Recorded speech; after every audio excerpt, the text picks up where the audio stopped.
وہ بہت سے ایسے پروپیگنڈاز کرتے ہیں کہ ہمارے ریاستی اداروں کو اور عوام کو، ہماری افواج کو اور عوام کو آپس میں بدگمانی پیدا کی جائے یا لڑوایا جائے۔ تو ایسی صورتحال میں وزیر اعظم پاکستان کو یہ گریز کرنا چاہیے تھا کہ ایک ایسے شخص کو جس کے اوپر سنگین الزامات ہوں، عدالتوں کو مطلوب ہو، عدالتوں سے وہ اشتہاری مفرور ہو، اس کو پاکستان ایئر فورس کا جو برانڈ ہے جہاز کا، اس کے ذریعے لانا اور پھر وہ تصویر جاری کرنا جس میں اسحاق ڈار بھی نظر آ رہا ہے جہاز سے نکلتے ہوئے، اور پھر پیچھے وہ جہاز کھڑا بھی نظر آ رہا ہے جس کے اوپر پاکستان ایئر فورس لکھا ہوا ہے، اور سوشل میڈیا کے اوپر ایک طوفان بدتمیزی مچا ہوا ہے۔ میرا خیال ہے حکومت کو اس قسم کے اقدامات سے گریز کرنا چاہیے تھا۔ دوسرا معاملہ جو آڈیو لیکس کا ہے، تو جو اس وقت ڈارک ویب کے اوپر معاملات چل رہے ہیں وہ بڑے خوفناک ہیں۔ جو یہ چیزیں پبلک کر رہے ہیں صاحب، انہوں نے کہا ہے جی کو 30 ستمبر جمعے کے روز تمام فائلیں جو ہیں پبلک کر دیں گے، اب کوئی بات نہیں ہوگی، کوئی پیشکش قبول نہیں کی جائے گی، اس لیے ان کو اثر انداز ہونے کے لیے جو ہے کہ کوئی میسج نہ کیا جائے۔ تو انہوں نے حتمی فیصلہ کر لیا ہے، اور جو لوگ جعل سازی کر رہے ہیں یا کوشش کر رہے ہیں جعل سازی کے، اس سے جو ہے بچا جائے۔ اب وہ آڈیوز بھی انہوں نے کہا ہے کہ وہ 10 پوائنٹس لکھے ہیں انہوں نے اس ڈارک ویب کے اوپر کہ جی کہ یہ آڈیوز جو ہیں کہ اس ساری گیم کے اندر جو شامل ہوں گی، جو گورنمنٹ آفیشلز کے ساتھ گفتگو ہے پرائم منسٹر کی اور ان کو ڈائریکشنز ہیں، اس پر مبنی ہے وہ آڈیوز۔ پھر جرنلسٹوں کے ساتھ جو گفتگو ہے، جو مشاورت کرتے ہیں، اور ہمارے بعض صحافی دوست جو ہیں کہ وہ اس لیے بعض حکومتوں کے کاسالیس بن جاتے ہیں کہ وہ بہت سے قومی معاملات کے اندر وہ سمجھتے ہیں کہ وہ عقل کل ہیں اور مشورہ دیتے ہیں یہ کریں وہ کریں، اور بہت سے لوگ اپنے چاہنے والوں کو ٹکٹ بھی دلواتے ہیں، M P M N As کے وزارتیں بھی دلواتے ہیں، ایڈوائزر بھی بنواتے ہیں۔ تو وہ صحافیوں سے کچھ گفتگو ہے۔ پھر ملٹری آفیشلز کے ساتھ جو پرائم منسٹرز کی گفتگو ہے، اور اس میں بشمول جو ملٹری ہیڈز ہیں،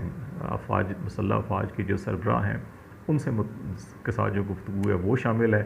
پھر جو اپنے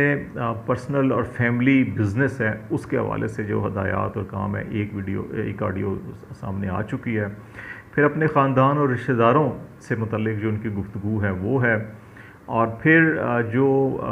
سیاسی مخالفین کے خلاف کس طرح سے کمپین شروع کرنی ہے، کس قسم کے الزامات لگانے ہیں، کس قسم کی اس کو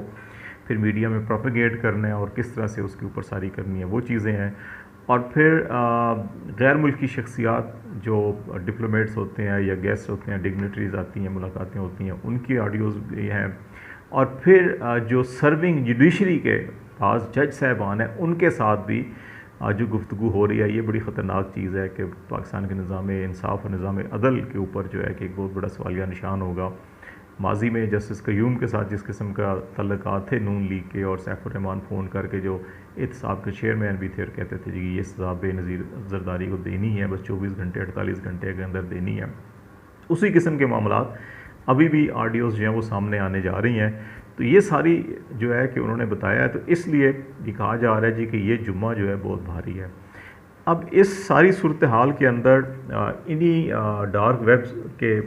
جو یہ صاحب ہیں جو کلیم کر رہے ہیں بہت ساری چیزوں کا، انہوں نے یہ بھی کہا کہ اسلام آباد میں اس وقت عملی طور کے اوپر بظاہر شہباز شریف صاحب کی حکومت ہے، لیکن کوئی اور حکومت چلا رہا ہے۔ انہوں نے وہ نام بھی دیا ہے، لیکن میں اس لیے وہ نام نہیں بول رہا، وہ ایک سرونگ ملٹری آفیسر کا نام ہے، کیونکہ یہ ان کا کلیم ہے۔ اگر کوئی آڈیو یا کوئی ثبوت آتے ہیں تو ڈیفینیٹلی اس کے اوپر بات بھی کی جا سکے گی کہ یہ چیز ہے، غلط ہے، ٹھیک ہے، جو بھی ہے، لیکن انہوں نے نام لکھ کے کہا ہے جی کہ یہ صاحب اس وقت پریکٹیکلی اسلام آباد کو چلا رہے ہیں، اور شہباز شریف صاحب کو سیاسی اور معاشی معاملات کے اوپر یہ مشورے دیتے ہیں، اور انہوں نے کلیم کیا۔ تو لیٹ سی کہ وہ اس معاملے میں کوئی چیز دیتے نہیں دیتے۔ اس ساری صورتحال کے اندر گزشتہ 24 گھنٹوں سے یہ خبریں سرکولیٹ کر رہی تھیں، چلوائی گئیں جی کہ وزارت داخلہ نے GIT تشکیل دے دی ہے، اور پرائم منسٹر نے قومی سلامتی کمیٹی کا اجلاس طلب کر لیا ہے، لیکن آج وزارت داخلہ کے ترجمان نے کہا ہے جی کوئی GIT تشکیل نہیں دی گئی، اور وزارت داخلہ سے اور مختلف گورنمنٹ آفیشل سے ہی یہ کہا جا رہا ہے کہ جی شاید قومی سلامتی کمیٹی کا اجلاس بھی جو ہے 28 ستمبر کو نہیں ہو رہا۔ تو جب اب یہ خبریں آ رہی ہیں کہ 30 ستمبر کو یہ سب کچھ اوپن ہونے جا رہا ہے، اس سے پہلے ان چیزوں کو بھی مؤخر کرنا یا انکار کرنا اس چیزوں سے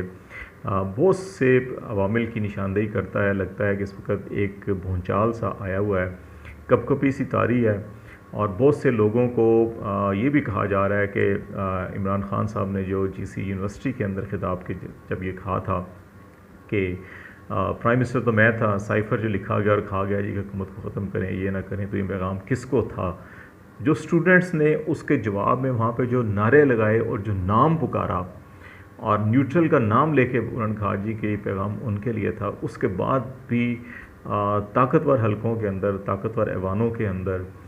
بھی کافی پریشانی کا عالم ہے کہ اگر نوجوانوں کے اندر, یونیورسٹی تعلیمی اداروں کے اندر یہ سوچ ڈیولپ ہو رہی ہے, تو اس کے بعد جو ہے کہ کس انداز کے اندر ان اداروں کی کریڈیبلٹی کو, ان اداروں کی جو ہے کہ ساکھ کو بحال کرنا ہوگا, اس حوالے سے بھی بڑی پریشانیاں ہیں. اور بہت سے لوگ یہ کہہ رہے ہیں کہ اس وقت حکومتی حلقوں کے اندر یہ ساری چیزیں ہونے کے بعد جو ہے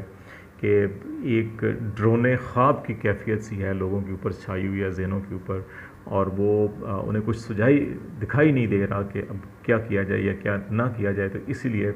ابھی یہ سارے جو ہیں کہ خاموش ہیں, دائیں بائیں ہاتھ مار رہے ہیں اور دیکھ رہے ہیں کہ 30 سپتمبر کو کیا ہونے جا رہا ہے. تو مزید کچھ چیزیں آتی ہیں تو اس کے بعد پھر دیکھتے ہیں کیا کیا جانا چاہیے. تو اس وقت یہ صورتحال ہے. اب یہ دیکھتے ہیں کہ 30 سپتمبر کو کیا سامنے آتا ہے اور اس کے بعد پھر کیا لائحہ عمل اختیار کیا جاتا ہے. پی ٹی آئی اس سارے معاملے کو عدالت میں لے جانے کی بات کر رہی ہے, لیکن لیٹس سی کہ یہ کس کروٹ یہ اونٹ بیٹھتا ہے. فی الحال خالد جمیل کو اجازت دیجیے. اللہ حافظ.